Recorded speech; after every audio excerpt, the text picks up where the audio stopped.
Pancasila, kita bernafas dalam sila-silanya. Warahmatullahi wabarakatuh. Waalaikumsalam warahmatullahi wabarakatuh. Oke anak-anak. Bu Guru. Hari ini sehat semua? Hari ini sehat semua? Hari ini sehat semua? Alhamdulillah. Tepuk satu. Tepuk satu. Baiklah. Hari ini sehat semuanya. Alhamdulillah. Anak-anak, hari ini Bu Guru dan anak-anak akan membuat keyakinan kelas. Apa sayang? Iya, pinter. Keyakinan kelas kita ya. Keyakinan kelas itu adalah peraturan yang ada di kelas kita. Kelas kita namanya apa? A1. Betul sekali Mbak Chelsea, A1. Kita akan membuat keyakinan kelas di kelas A1 bersama Bu Guru. Iya, Bu Guru tulis dulu. Keyakinan kelas ya. Apa anak? Keyakinan kelas. Ya, kelasnya A1. Betul.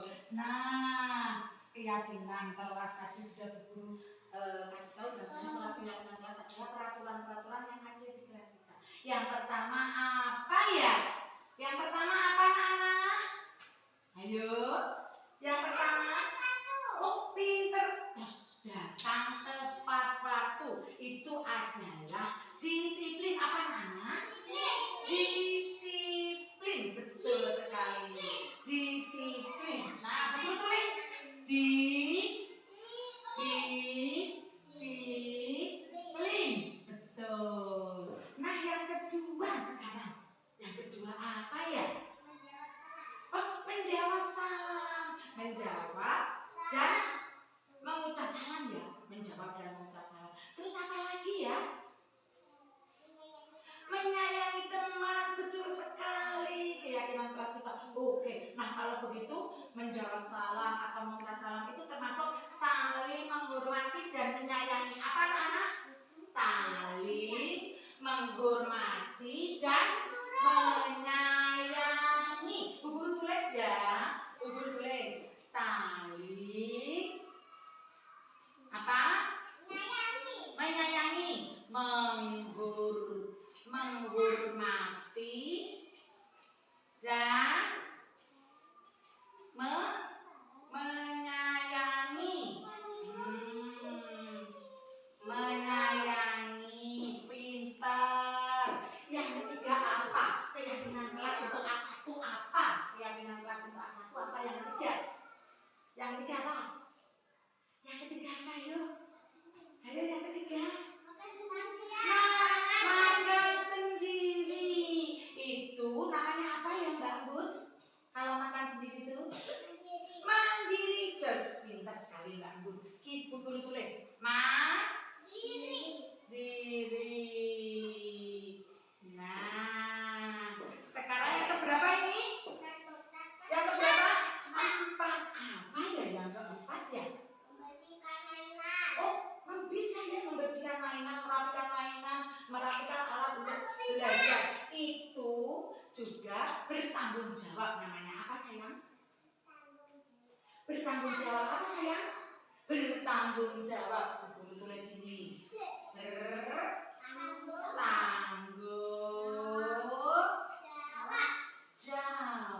Pintar sekali. Nah, yang selanjutnya keberapa sayang? Setelah 4 apa? 5. Apa yang kelima sayang? Apa yang kelima? Apa yang kelima sayang? Apa yang kelima? Oh, menjaga apa sayang? Kebersihan. Yang kelima Guru tulis menjaga. Menjaga kebersihan. Menjaga kebersihan. Ya sayang. Oh, kakinya yang rapi ya. Harus rapi ya. Iya, menjaga kebersihan. Nah, ini adalah keyakinan kelas kita. Iya, kita harus kalau ada yang tidak membereskan mainan, harus saling mengingatkan. Apa sayang? Harus saling mengingatkan. Nah, karena anak-anak sudah sepakat membuat keyakinan kelas ini, boleh kita hias ya. Keyakinan kelasnya boleh kita hias ya.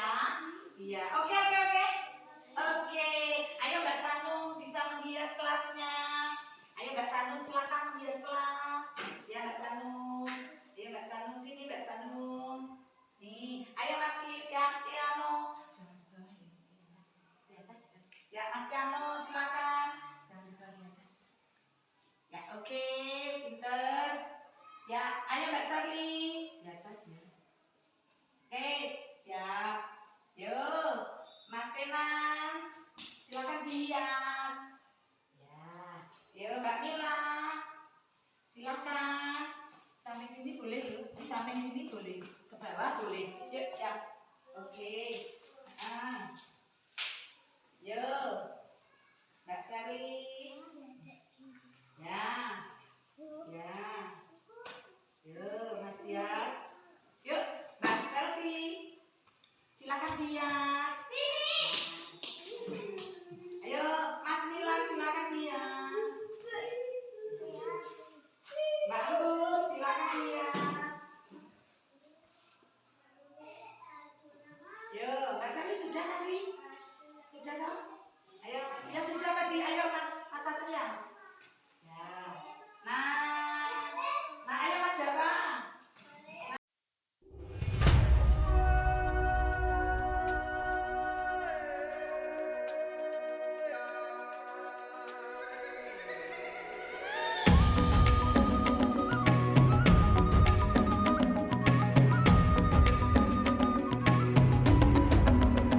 Bangun dan bukalah matamu, saatnya meraih mimpimu.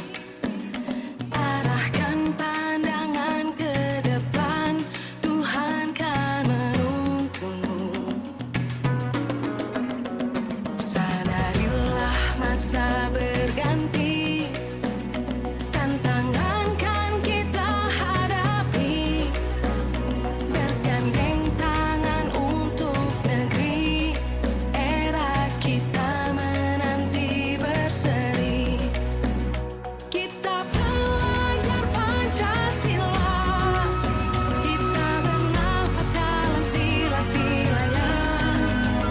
Kita belajar Pancasila, ayo kita jaga untuk Indonesia. Assalamualaikum Mas Dava. Kemarin kita sudah membuat apa? Keyakinan kelas pinter. Yang pertama apa ya Mas Dava? Datang tepat waktu. Oh iya, datang tepat waktu itu termasuk disiplin. Apa kemarin? Disiplin. Iya, yang kedua adalah apa? Menyayangi teman. Oh iya betul, menyayangi teman atau saling menghormati. Yang ketiga apa? Makan sendiri. Iya, makan sendiri itu termasuk apa Mas Dava? Apa? Makan sendiri itu Diri. mandiri, betul sekali. Terus selanjutnya yang keempat apa Mas Dava? Membereskan mainan. Membereskan mainan itu juga termasuk bertanggung Jawab. jawab. Iya. Terus yang terakhir apa? Menjaga apa? Menjaga kebersihan. Kelas. Iya, kelas kita dijaga kebersihannya ya Mas Dava. Terima kasih ya Mas Dava. Assalamualaikum Mas Dava.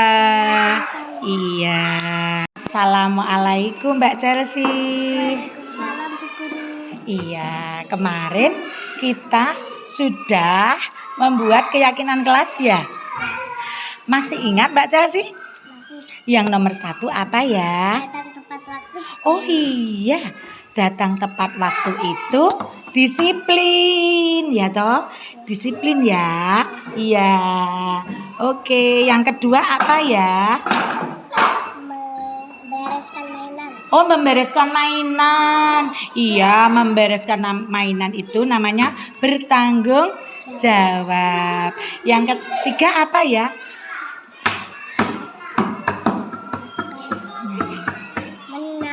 Menyayangi teman. Teman, menyayangi teman.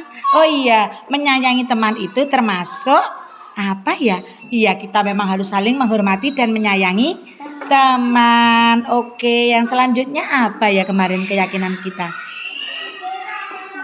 Makan sendiri. Iya, makan sendiri itu termasuk Mandiri. mandiri, betul. Yang selanjutnya apa ya? Iya. Iya ya. Apa ya? Menjaga kebersihan kelas, betul sekali. Itu keyakinan di kelas kita. Terima kasih Mbak Chelsea. Assalamualaikum. Waalaikumsalam. Assalamualaikum warahmatullahi wabarakatuh.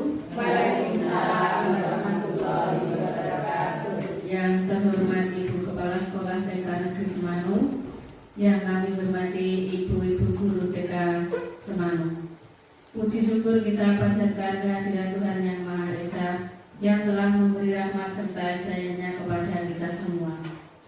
Di sini saya mau menyampaikan susunan acara tentang diseminasi pemahaman dan pengalaman budaya positif di TK Negeri Semanu.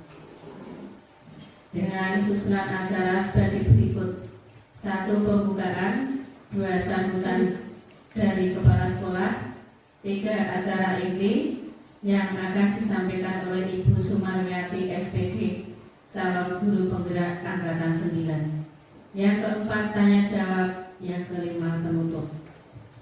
Untuk mengawali acara di siang hari ini, mari kita buka bersama dengan membaca basmalah bersama-sama. Bismillahirrahmanirrahim. Acara yang kedua, sambutan dari Ibu Kepala Sekolah TK Negeri Semanu. Kami persilakan. Bismillahirrahmanirrahim. Assalamualaikum warahmatullahi wabarakatuh.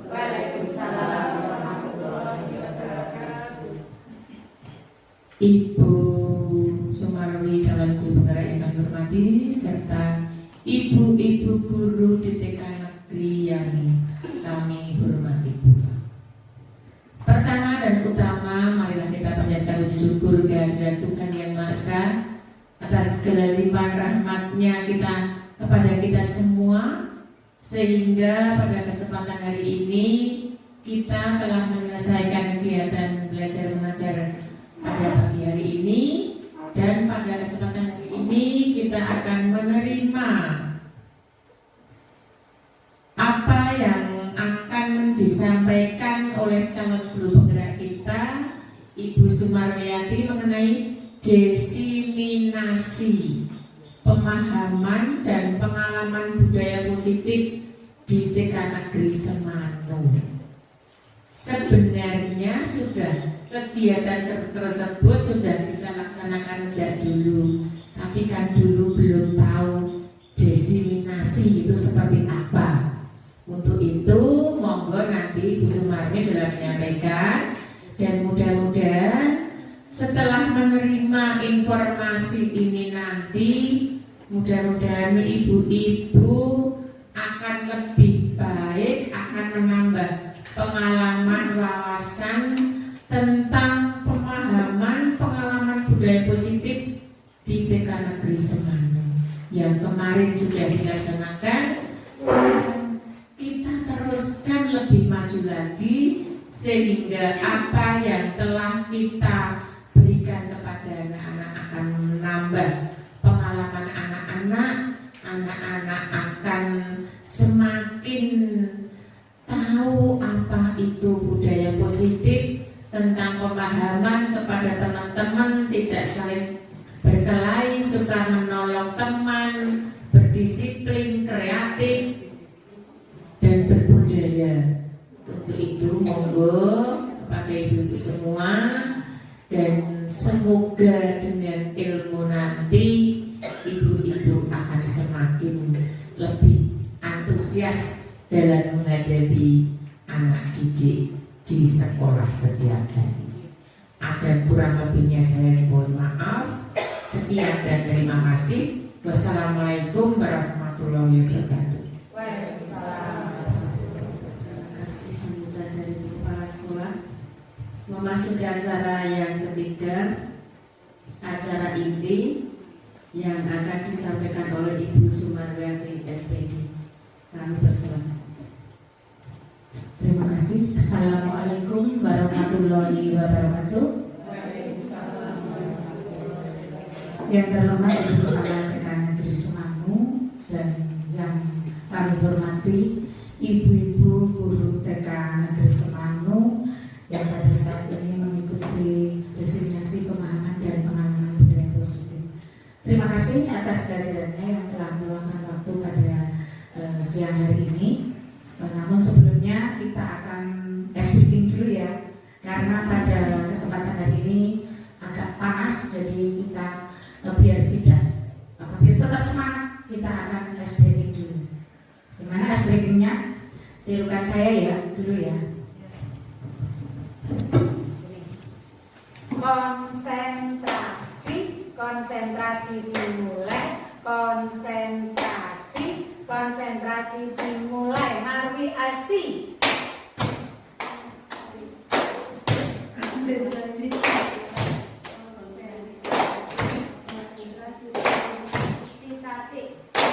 Tatik Murni Anis, Murni Nur Indah. Ulangi lagi sekali lagi ya.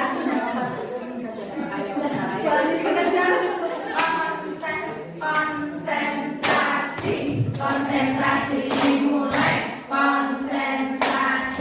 konsentrasi dimulai. Marwi Tani, Marwi Tatik, Tatik Nur Murni Anis, Anis Nur Endah Ipung, Marwi Tutik. Ya, itu mengatur konsentrasi kita pada siang hari ini. Semuanya sudah konsentrasi ya. Oke, baiklah. Nah, ibu-ibu, di sini saya Sumarwati SPD sebagai calon guru penggerak angkatan 9 akan istilahnya memaparkan diseminasi pemahaman dan budaya positif di TK Negeri Semanu ini. Yang pertama adalah konsep utama modul budaya positif. Konsep utama modul budaya positif ini termasuk modul 1.4 di dalam istilahnya penggerak ya. Yang pertama nanti akan saya sampaikan perubahan paradigma belajar, kemudian disiplin positif, kemudian kebutuhan dasar manusia, kemudian motivasi perilaku manusia, posisi kontrol restitusi, kemudian keyakinan kelas, yang terakhir adalah segitiga restitusi. Tetap semangat? Semangat. Terima kasih.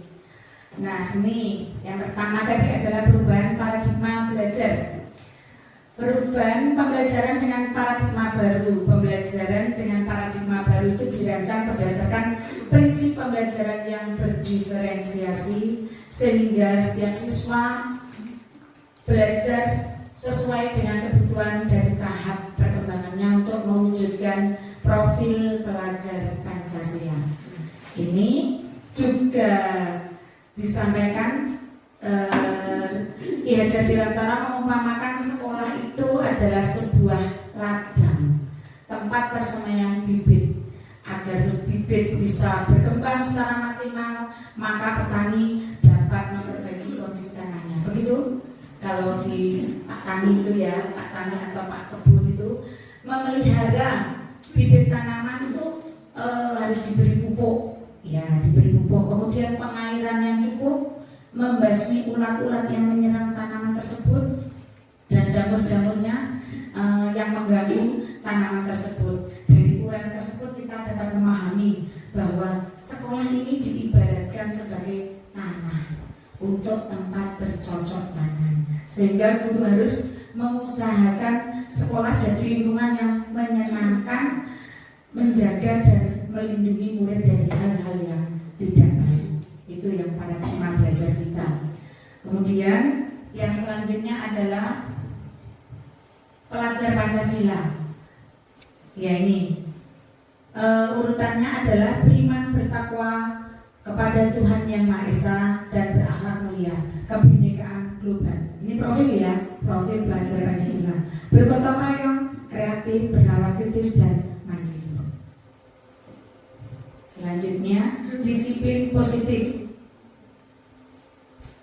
Disiplin banyak orang yang memaknai sebagai sesuatu yang dilakukan seseorang pada orang lain untuk mendapatkan kepatuhan dan memiliki kecenderungan ketidaknyamanan serta sering dihubungkan dengan tata tertib yang berkaitan dengan sanksi dan hukuman bagi yang melanggarnya.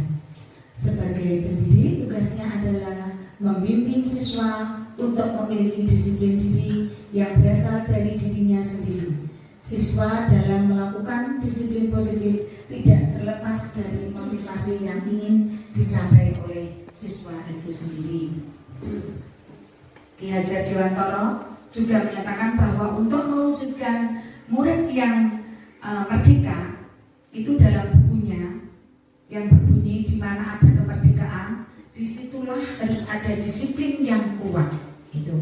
Dan juga definisi dari kata merdeka menurut Ki Hajar Dewantara adalah mardika itu iku jarwane nora mung lepasing pamreh ing uga kuat kuwasa mandiri priyangga. Artinya merdeka itu tidak hanya terlepas dari perintah, akan tetapi juga cakap buat memerintah diri sendiri.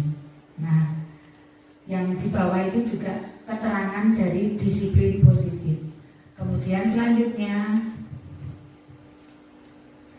teori motivasi perilaku manusia.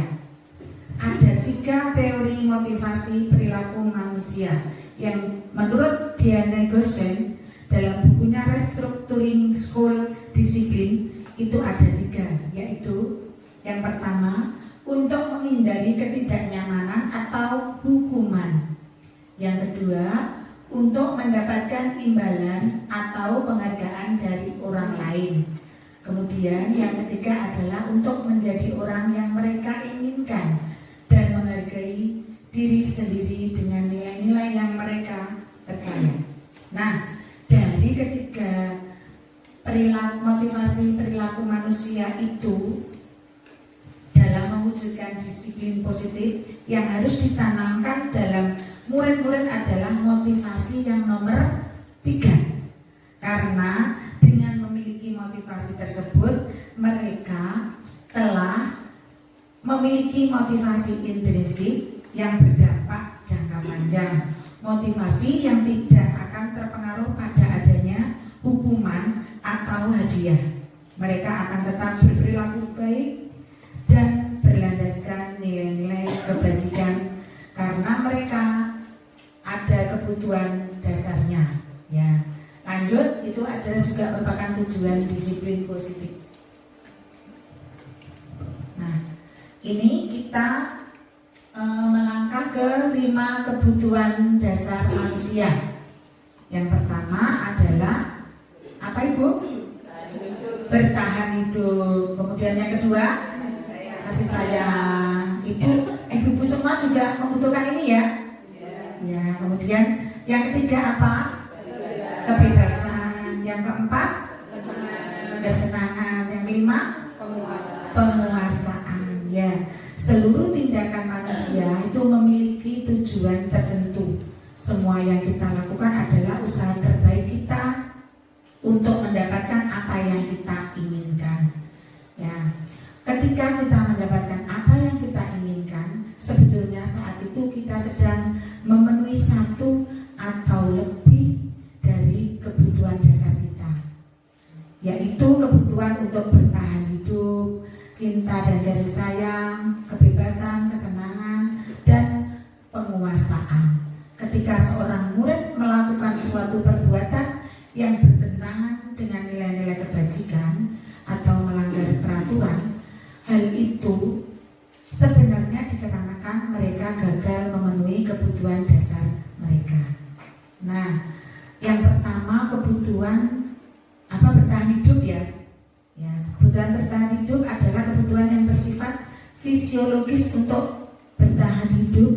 Misalnya kebutuhan akan kesehatan, kebutuhan akan rumah, dan kebutuhan akan makanan. Sepertinya kebutuhan primer ya itu biasanya kalau yang kebutuhan hidup itu ya. Kemudian yang kedua kebutuhan kasih sayang, betul, atau cinta. Kebutuhan untuk diterima. Kebutuhan ini ada 3 kebutuhan berikutnya adalah kebutuhan psikologis, kebutuhan untuk mencintai dan memiliki, meliputi kebutuhan akan hubungan dan koneksi sosial, kebutuhan untuk memberi dan menerima kasih sayang, dan kebutuhan untuk merasa menjadi bagian dari suatu kelompok. Itu kebutuhan kasih sayang. Kemudian yang selanjutnya adalah yang ketiga apa Ibu? Kebebasan. Kebebasan ya. Kebebasan, kebutuhan akan pilihan, kebutuhan untuk bebas adalah kebutuhan akan kemandirian, otonomi, memiliki pilihan, dan mampu mengendalikan arah hidup seseorang. Nah, anak-anak dengan kebutuhan kebebasan yang tinggi menginginkan pilihan. Mereka perlu banyak bergerak, suka mencoba-coba, tidak terlalu terpengaruh orang lain, dan senang mencoba hal baru dan menarik. Kemudian 5 kebutuhan dasar lagi apa Ibu? Yang nomor 4, kesenangan. Betul. Kesenangan, kebutuhan untuk merasa senang. Kebutuhan akan kesenangan itu adalah kebutuhan untuk mencari kesenangan, bermain, dan tertawa. Sekarang Ibu bayangkan, hidup tanpa kenikmatan apapun betapa merana, menyedihkan. Hidup tanpa kesenangan, iya itu. Dengan kebutuhan dasar kesenangan yang tinggi biasanya ingin menikmati apa yang dilakukan. Nah, mereka juga konsentrasi tinggi saat mengerjakan hal yang disenangi. Anak-anak itu suka permainan, gitu Bu? Iya. Kemudian juga mengoleksi barang dan suka biasanya melucu ya Bu? Ya, melucu. Atau humoris, dan juga menggemaskan. Anak-anak kita itu suka menggemaskan ya Ibu, dan bahkan saat bertingkah laku yang buruk. Nah itu. Kemudian yang terakhir apa Ibu? Kebutuhan dasar manusia. Nah, penguasaan, kebutuhan pengakuan atas kemampuan. Kebutuhan ini berhubungan dengan kekuatan untuk mencapai sesuatu, menjadi kompeten, menjadi terampil, diakui atas prestasi dan keterampilan kita, didengarkan dan memiliki rasa harga diri. Kebutuhan ini meliputi keinginan untuk dianggap berharga, bisa membuat perbedaan, bisa membuat pencapaian, kompeten, dihormati. Ini meliputi self-esteem dan keinginan untuk meninggalkan pengaruh. Yang selanjutnya konsep disiplin dengan identitas yang gagal. Yang gagal Ibu. Ini hukuman. Hukuman itu kriterianya menyakitkan, tidak nyaman, murid menjadi takut, menyiksa, murid menyembunyikan kesalahan, dan murid menjadi tidak ramah. Pernahkah Ibu-ibu di TK menghukum anak? Tidak ya, tidak pernah. Saya juga yakin bahwa di TK ini tidak pernah menghukum anak. Ya, hukum-hukum yang itu loh Bu, yang menakutkan, misalnya ya dihukum ke depan, itu sudah tidak ada ya Bu ya. Kemudian penghargaan itu tidak efektif. Misalnya penghargaan itu diiming-imingi sesuatu gitu loh, penghargaan itu tidak efektif, merusak hubungan, sifat iri. Nah, kalau anak-anak kan kalau satu diberi sesuatu kan yang lain juga pingin dia Bu ya di TK itu. Kemudian mematikan kreativitas, menghukum dengan sistem ranking, kemudian merampas hak menghargai diri. Nah, kemudian selanjutnya, nah ini konsep disiplin dengan identitas yang sukses. Nah, ini menggunakan konsekuensi, Bu. Konsekuensi dan restitusi. Nah, ini Ibu pernah mendengar kata restitusi? Pernah? Pernah? Belum? Kebanyakan belum ya? Oh ya, belum. Restitusi, konsekuensi. Kalau konsekuensi tahu ya, sering ya mendengar konsekuensi. Ya, ini konsekuensi itu penguatan jangka pendek, perlu monitoring berkelanjutan, stimulus respon, murid menghormati peraturan, kemudian kehilangan waktu untuk merenungi kesalahan. Nah, kalau restitusi, murid itu akan bertanggung jawab untuk perilakunya, fokus pada pemecahan masalah, jangkanya panjang, murid menghormati dirinya dan orang lain, kemudian teori kontrol, dirinya memegang kontrol, kemudian murid bersemangat memperbaiki kesalahan. Nah, ini nanti yang akan kita bahas selanjutnya di kegiatan yang restitusi, kegiatan restitusi selanjutnya. Kemudian perbedaan, ini contoh kasus Ibu yang siswa berantem dengan teman lainnya, itu merupakan hukuman. Guru menghukum siswa tersebut membersihkan kamar mandi, itu hukuman ya Bu. Biasanya kalau yang di TK tidak, yang guru marah dan siswa takut, menjadi takut. Kemudian konsekuensi, guru memberikan konsekuensi siswa dengan cara menulis perjanjian tidak mengulangi sebanyak 33 kali. Itu konsekuensi ya Bu ya. Kemudian guru tegas dan siswa menghormati. Kemudian restitusinya itu penanganannya, guru menanyakan keyakinan kelas, dirinya dan membantu siswa menyelesaikan masalahnya. Kemudian guru terbuka dan siswa menghormati dirinya dan orang lain. Kemudian, nah selanjutnya kita ke posisi kontrol. Posisi kontrol ini ada 5, yaitu yang pertama itu adalah penghukum.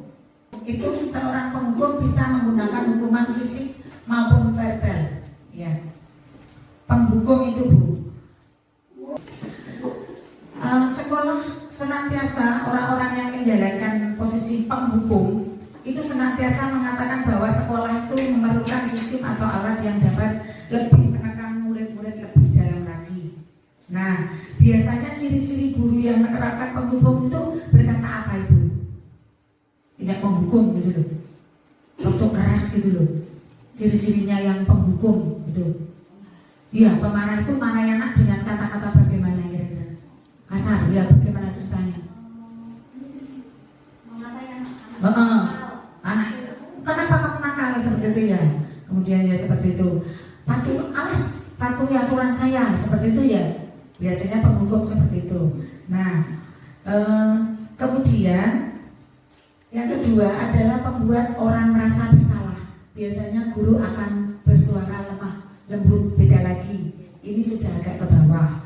Ya, membuat orang merasa bersalah akan menggunakan keheningan yang membuat orang lain merasa tidak nyaman, bersalah atau rendah diri. Kata-kata yang keluar dengan lembut akan seperti ini misalnya, anak-anak, ibu sangat kecewa sekali dengan kamu. Kemudian ada lagi, anak-anak, berapa kali ibu harus memberitahu kamu ya. Jadi dengan kata-kata yang lemah lembut, jadi sudah dari hukuman tadi sudah ke bawah ya. Kita membuat menjalankan membuat orang yang dimaksud membuat orang merasa bersalah. Kemudian yang selanjutnya adalah teman. Sebagai teman, posisi kontrolnya sebagai teman. Itu posisi di sini berupa hubungan baik yang terjalin antara guru dan murid. Nah, dengan merangkul seperti itu ya. Dengan merangkul kita anggap sebagai teman anak kita. Guru di posisi teman menggunakan hubungan baik dan humor untuk mempengaruhi seseorang. Misalnya dengan kalimat, ayo bantulah itu demi Bapak, itu ya. Kemudian lagi, ya sudah, kali ini tidak apa-apa. Nanti sewaktu-waktu Ibu bantu bereskan. Nah itu sebagai teman, seperti itu, gitu. Jadi kalimat merangkul sebagai teman. Mungkin ibu-ibu semua nanti bisa menyusun kalimat sendiri pada saat posisi kontrol sebagai teman. Kemudian monitor atau pemantau. Memonitor berarti mengawasi. Nah itu pada saat kita mengawasi, kita bertanggung jawab atas perilaku orang-orang yang kita awasi. Posisi pemantau berdasarkan pada peraturan-peraturan dan konsekuensi. Nah biasanya pertanyaan yang diajukan seorang pemantau, nah itu peraturannya apa? Itu seperti itu. Apa yang telah kamu lakukan? Kemudian ditanya lagi, sanksi atau konsekuensinya apa? Itu ya. Ada catatannya dari seorang pemantau tadi, monitor tadi. Posisi monitor sendiri berawal dari teori stimulus respon yang menunjukkan tanggung jawab guru dalam mengontrol murid. Kemudian yang terakhir adalah posisi kontrol seorang manajer. Ya. Seorang manajer, ini posisi terakhir. Manajer adalah posisi mentor di mana guru berbuat sesuatu bersama dengan murid. Mempersilahkan murid mempertanggungjawabkan perilakunya. Mendukung murid agar dapat menemukan solusi atas permasalahannya sendiri. Itu posisi apa Ibu? Manajer. Ya. Kemudian dari kelima posisi kontrol seorang guru adalah pencapaian posisi manajer. Ya, di mana di posisi inilah murid dapat menjadi pribadi yang mandiri, merdeka dan bertanggung jawab atas segala perilaku dan sikapnya, yang pada akhirnya dapat menciptakan lingkungan yang positif, aman dan nyaman. Betul sekali. Itu posisi kontrol. Nah, ini ya Bu, yang tadi saya sampaikan 5 penerapan posisi kontrol. Penghukum itu patuhi aturan sekolah, lalu berdiri di lapangan itu penghukum ya. Dulu itu, sekarang nggak ada ya. Penghukum waktu upacara disuruh berdiri di lapangan itu penghukum ini. Pembuat rasa bersalah itu kalimatnya. Berapa kali Bu Guru harus memberitahu kamu, Bu Guru kecewa sama kamu. Tuh, agak ini. Kemudian teman, ayolah yang tertib, buat Bu Guru bangga. Kali ini tidak apa-apa kamu salah. Itu sebagai teman. Pemantau juga, kamu sudah melanggar peraturan apa? Terus apa konsekuensinya? Nah, yang manajer tadi yang dipilih ya Bu ya. Apakah kamu tahu kesalahanmu? Kira-kira bagaimana kamu akan memperbaiki kesalahan ini? Tuh. Kemudian selanjutnya ini yang poin yang keyakinan kelas. Nah, ibu-ibu baru mendengar ya keyakinan kelas. Kalau kesepakatan kelas juga sudah mendengar ya, kesepakatan yang dibuat satu kelas ya. Kesepakatan kelas atau keyakinan kelas itu apa Ibu? Sejenis apa yang di kelas ibu-ibu semuanya? Kira-kira? Peraturan, ya betul. Peraturan yang di kelas, betul. Nah ini, kenapa tidak peraturan kelas saja Bu? Harus keyakinan kelas. Nah sekarang ini untuk mengapa kita memiliki peraturan tentang penggunaan helm pada saat mengendarai kendaraan roda 2 atau motor. Mengapa Ibu? Untuk apa Ibu? Nah, untuk keselamatan, betul sekali. Untuk keselamatan. Kemudian mengapa kita memiliki peraturan tentang penggunaan masker dan mencuci tangan setiap hari? Untuk apa? Ah, ya betul.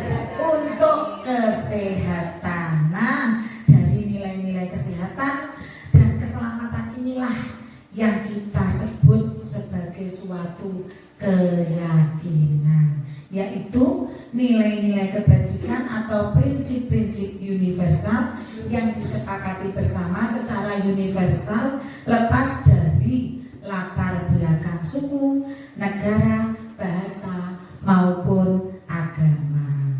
Itu. Kemudian cara pembuatan keyakinan kelas Bu sekarang. Sini ya. Oh, pembentukan ya. Pembentukan keyakinan kelas. Nah, keyakinan kelas itu lebih abstrak dari peraturan, lebih nyata gitu ya, dari peraturan. Kemudian sedikit saja agar mudah diingat anak kata-katanya. Iya, yang simpel betul. Kemudian berupa pernyataan universal. Kemudian sesuai dengan kondisi kelas sekolah agar mudah diterapkan. Kalau TK yang bahasanya yang cukup singkat-singkat saja. Kemudian dibuat dalam bentuk positif. Kemudian semua warga sekolah atau sekolah dilibatkan saat membuat itu. Kemudian keyakinan kelas sebaiknya sesuatu yang dapat diterapkan di lingkungan sesuai dengan kondisinya. Nih. Nah ini kemarin saya sudah membuat bersama murid saya di kelas itu membuat suatu keyakinan kelas. Ini dokumentasinya untuk membuat keyakinan kelas. Saya berdialog dengan anak-anak bagaimana cara istilahnya agar keyakinan kelas kita itu diingat anak dan dipatuhi oleh anak. Nih, yang pertama itu dokumentasinya ini Bu. Nah, pada saat Senin kemarin 16 Oktober saya membuat keyakinan kelas yang mana kita juga yang pertama kita membuat keyakinan kelas disiplin. Nah, disiplin itu apa saja Ibu kira-kira untuk anak TK? Yang disiplin. Iya, memakai seragam yang sudah ditentukan itu disiplin ya. Kemudian apa lagi? Ya, masuk kelas, masuk sekolah tepat waktu gitu. Ya, betul, itu kalimat positif. Kan ada yang peraturan tidak boleh datang terlambat. Itu kurang positif. Ya, seperti itu. Kemudian, kalau yang saling menghormati dan menyayangi itu apa Ibu? Kegiatan di sekolah, di kelas. Ya, bermain. Nah, bermain bersama, tidak boleh berebut. Itu ya. Itu seperti itu untuk kegiatannya. Nah, kemudian mandiri apa Ibu? Ya, sekolah sendiri, tidak makan sendiri, tidak disuapi. Itu ya, kita menggali ke murid-murid, ke anak-anak itu kemarin juga. Keyakinan kelas apa? Makannya sendiri Bu. Nah, itu termasuk anak yang mandiri. Kemudian seperti Bu Tati tadi memakai sepatu sendiri itu juga termasuk mandiri kepada anak-anak. Nah, itu keyakinan kelas seperti itu. Ya, gimana Bu? Iya, masuk kelas sekolah sendiri, tidak ditunggu di sekolah. Itu juga termasuk mandiri. Nah, sekarang yang selanjutnya itu bertanggung jawab. Nah, kemarin anak-anak juga membuat keyakinan kelas yang nomor 4 adalah bertanggung jawab. Apa itu kira-kira? Nah, mengembalikan mainan pada tempatnya. Kemudian ya, membersihkan alat-alat peralatan makan sendiri. Kemudian apa lagi? Menyelesaikan menyelesaikan kegiatan pada saat itu ya. Kemudian yang selanjutnya juga keyakinan kelas itu yang terakhir menjaga kebersihan di kelas ini ya, sesuai kesepakatan. Nah, itu menjaga kebersihan otomatis ya, dari segi anak-anak belajar menyapu, terus apalagi membuang sampah di tempat sampah, terus iya itu menatanya juga biar kelihatan bersih ya itu. Nah, itu kemudian anak-anak juga di sini juga diberi kegiatan untuk menempel jempolnya, cap jempol dengan stempel itu untuk menguatkan bahwasanya ini anak-anak sudah paham dengan melaksanakan keyakinan kelas tersebut. Ini yang sudah dilaksanakan. Nah, sekarang melangkah ke restitusi. konsep disiplin pendekatan restitusi. Pengertian restitusi. Restitusi, baru dengar ya Ibu? Restitusi adalah proses penciptaan kondisi bagi murid untuk memperbaiki kesalahan mereka sehingga mereka bisa kembali pada kelompok mereka dengan karakter yang kuat. Itu dari Gosen 2004. Ciri-ciri restitusi bukan menebus kesalahan, namun belajar dari kesalahan, kemudian memperbaiki hubungan, kemudian lagi tawaran bukan paksaan, kemudian menuntun untuk melihat ke dalam diri, mencari kebutuhan dasar yang mendasari tindakan, dan fokus pada karakter bukan tindakan, menguatkan dan fokus pada solusi. Nah, ini segitiga restitusi. Segitiga restitusi meliputi menstabilkan identitas, kemudian validasi tindakan yang salah.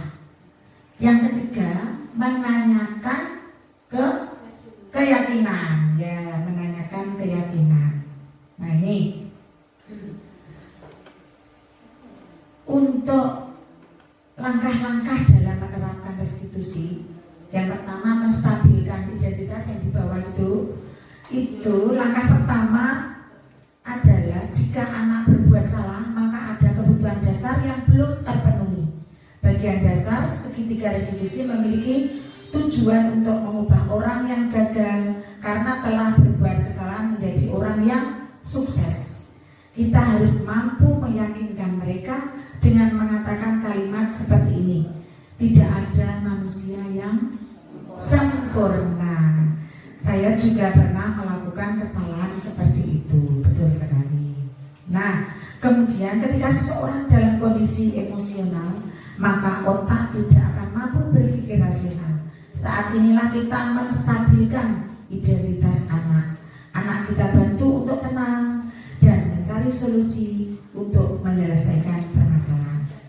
Langkah yang kedua, apa Ibu? Apa itu?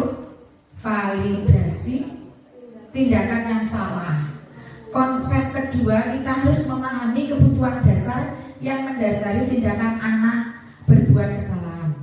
Ketika kita menolak anak yang berbuat salah, dia akan tetap dalam masalah. Yang diperlukan adalah kita memahami sehingga anak merasa dipahami. Ya, langkah yang ketiga apa Ibu? Itu menanyakan keyakinan. Betul. Teori kontrol menyatakan bahwa pada dasarnya kita termotivasi secara internal.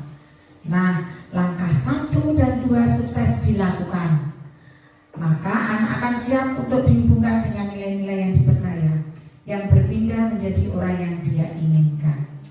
Nah, melalui segitiga restitusi kita dapat mewujudkan mereka menjadi siswa yang merdeka. Mereka mampu menyelesaikan masalah dengan motivasi internal dan bertanggung jawab terhadap pilihannya. Kemudian segitiga restitusi dalam upaya penanganan permasalahan yang muncul pada siswa dilakukan melalui tahapan menstabilkan identitas, hal yang terbaik, apa yang sebenarnya bisa dilakukan oleh siswa dalam berperilaku baik pada teman sebaya maupun orang dewasa. Nah, terakhir adalah menanyakan keyakinan, yaitu apa yang dia yakini dan disepakati sebagai bagian dari komunitas di sekolah dan di kelasnya. Itu segitiga restitusi. Nah, di sini ya, ini ada sebuah kasus. Ada suaranya tidak ya? Kok tidak ada? Bentar, ini saya ambilkan dari sini aja. Oh, yang ini, kasusnya ini ya. Tadi juga.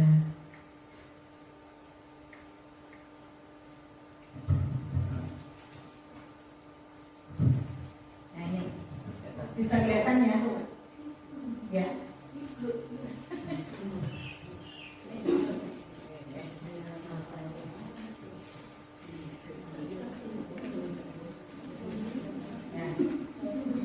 ada anak bertengkar ini.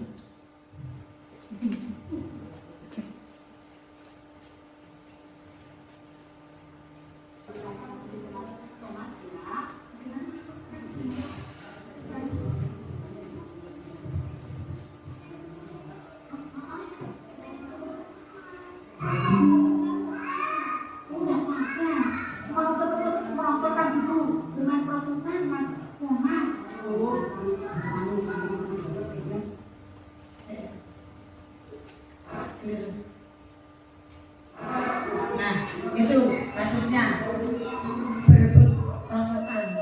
Itu.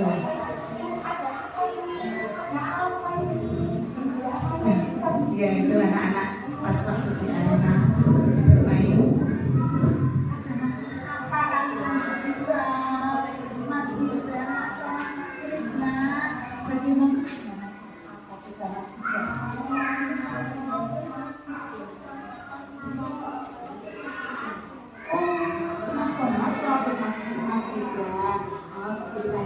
Nah, ini termasuk restitusi yang berikan identitas. Ini menanyakan ada permasalahan apa tadi seperti itu. Nih. Ya.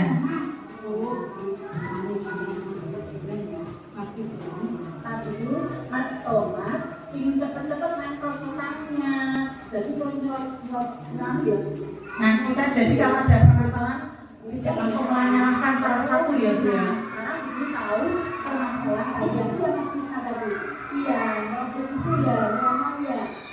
Sekarang ini tapi permasalahannya Mas Thomas dan Mas Gibran.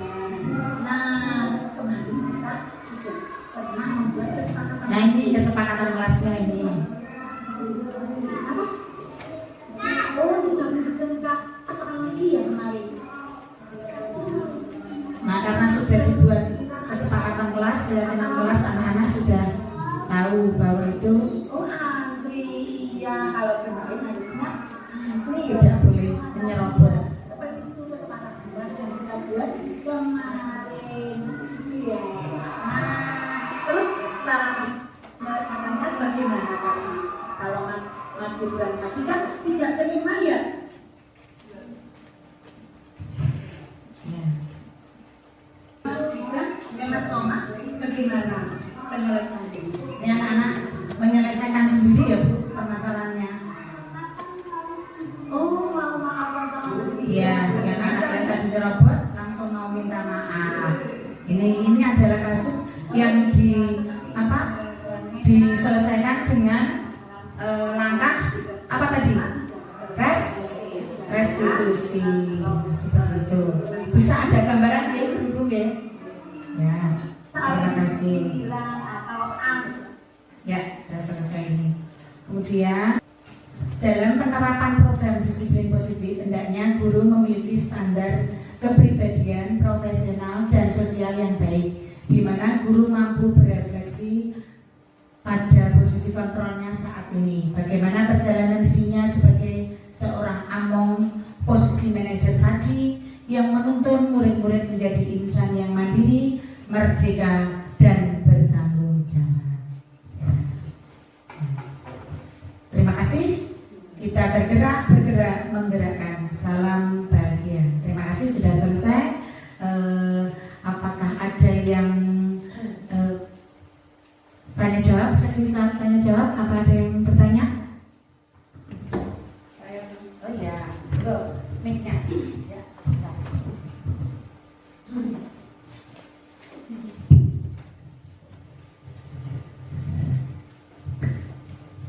Terima kasih materi yang diberikan oleh saya.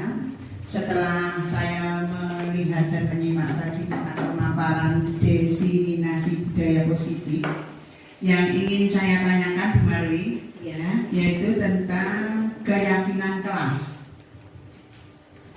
ya. Kira-kira siapa saja Bu yang terlibat dalam keyakinan kelas tersebut? Oke, yang kelas. Ya, hanya itu pertanyaan saya. Terima kasih. Ya, baik. Kalau yang keyakinan kelas tadi, yang terlibat adalah guru dan murid di kelas tersebut. Kalau yang beda lagi dengan peraturan sekolah, kalau peraturan sekolah siapa saja yang membuat?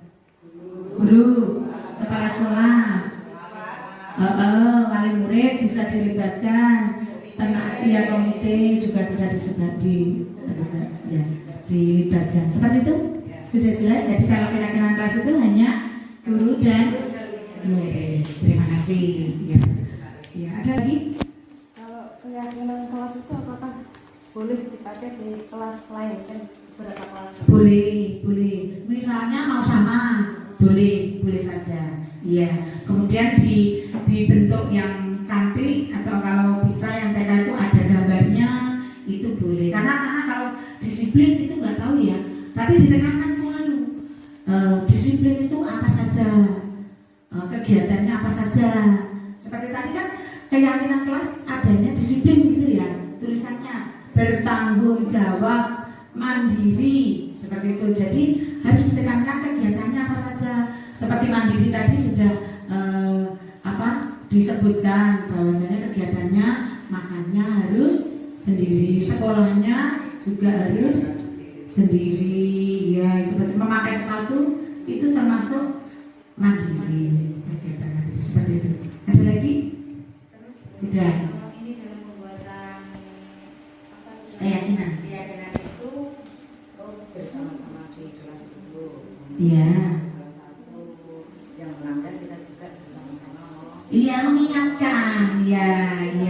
tentu saja dengan arahan guru. Iya, betul. Iya, anak-anak harus saling mengingatkan. Misalnya bertanggung jawab tadi membereskan mainan, itu kita harus saling mengingatkan murid-muridnya seperti itu. Berarti untuk membentuk itu kita harus sebelumnya kan menjelaskan disiplin.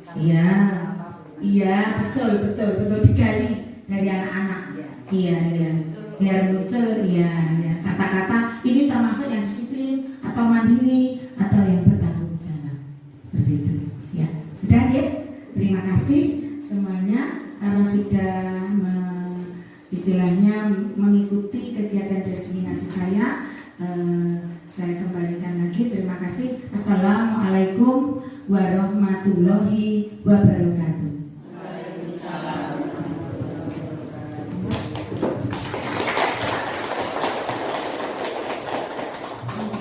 Demikianlah apa yang disampaikan Bu Marwi tentang diseminasi pemahaman dan pengalaman budaya positif. Sudah jelas dan di TK ibu-ibu semua bisa melaksanakan. Apa malah sudah? Ada yang melaksanakan? Sudah ya. Memasuki acara yang terakhir yaitu penutup. Sebelum kita tutup, apabila saya dalam menyampaikan susunan acara banyak salah, saya mohon maaf yang sebesar-besarnya. Mari acara ini kita tutup dengan membaca lafal hamdalah bersama-sama. Alhamdulillahirabbil alamin. Wassalamualaikum warahmatullahi wabarakatuh. Waalaikumsalam warahmatullahi wabarakatuh. Assalamualaikum warahmatullahi wabarakatuh. Nama saya Ibu Prawidawardani dari TK Negeri Semanu. Saya mengucapkan terima kasih kepada Ibu Sumarwiyati yang kemarin telah memaparkan tentang budaya positif. Dari situ kami mendapatkan ilmu baru tentang bagaimana penanganan terhadap siswa-siswi. Dan juga pemaparan yang disampaikan sangat jelas dan menginspirasi serta memberi ilmu baru dan juga mengedukasi untuk kami semua. Kami ucapkan terima kasih kepada Ibu Sumarwiyati, semoga sukses dan selamat. Assalamualaikum warahmatullahi wabarakatuh. Saya Tumila dari TK Negeri Semanu. Di sini saya akan menyampaikan materi yang telah disampaikan oleh Ibu Sumarwiyati tentang budaya positif. Dengan materi yang disampaikan, saya bisa mendapatkan pencerahan dan berkolaborasi. Penyampaiannya betul-betul sangat menginspirasi untuk lebih baik lagi dan bisa mengubah dan merubah pola pikir pendidik lainnya. Selamat dan sukses selalu untuk Ibu Sumaryati yang hebat.